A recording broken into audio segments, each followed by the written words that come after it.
laughed about the coincidence. So corny. The kind with a little ballerina that twirls around when you open it. So girly and cliché, we both thought. I turned my head to the right, figuring it would be Kim or maybe Jules, one of the girls in orchestra with us. Nobody there. So I turned to my left and saw not Kim or Jules, but Natasha.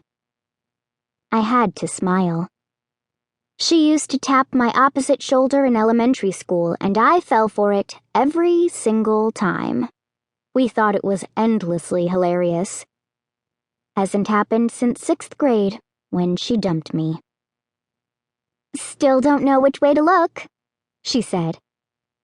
"I'm hopeless," I said. "I never learn." "Too true," Hazel said. She unhooked my lock from the hole in my locker's handle and held it. "So anyway," Natasha said, ignoring Hazel. "You going to lunch?" "No," Hazel answered. "To the moon." All 8th graders have lunch 5th, so obviously we were going to lunch. Still, the moon. Sometimes when Hazel is trying to sound snide or sarcastic, she just sounds weird. "Yeah," I said to Natasha. "Sure. How about you?" "Mm-hmm," Natasha said. She looked out of the corner of her eye into my locker.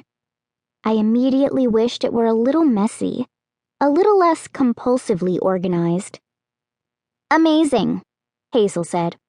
"All going to lunch. We have so much in common." I gave a small sympathy "ha" out of compassion.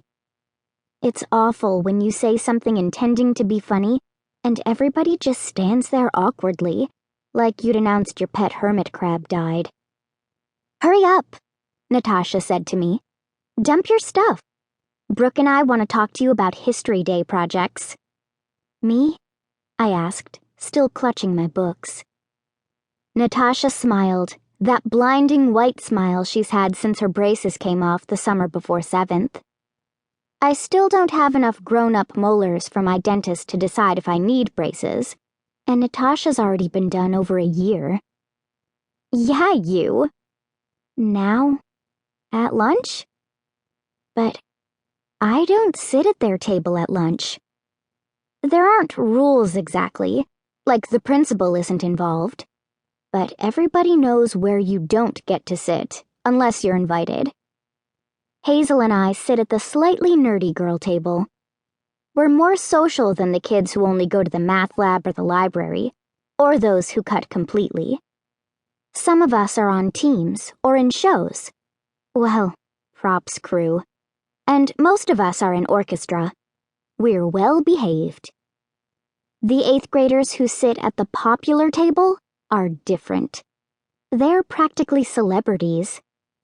If we had tabloid magazines in middle school, the popular table kids would be in all the pictures. They're just like us. They hand in homework. They whisper secrets. Although they are not just like us. Even girls like Kim and Jules knew when Clay asked Natasha out, and that she dumped him the next week. And we all have theories about what went wrong between them. But nobody at the popular table would have one clue who Kim and Jules are. Or who I am. Or who we might have a crush on, if anyone. We don't.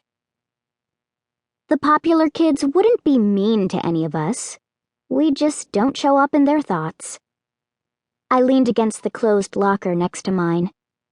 Brooke? Brooke Armstrong. She wants me to sit with you guys? I asked Natasha. "Come on," Natasha said. "Why are you so slow?"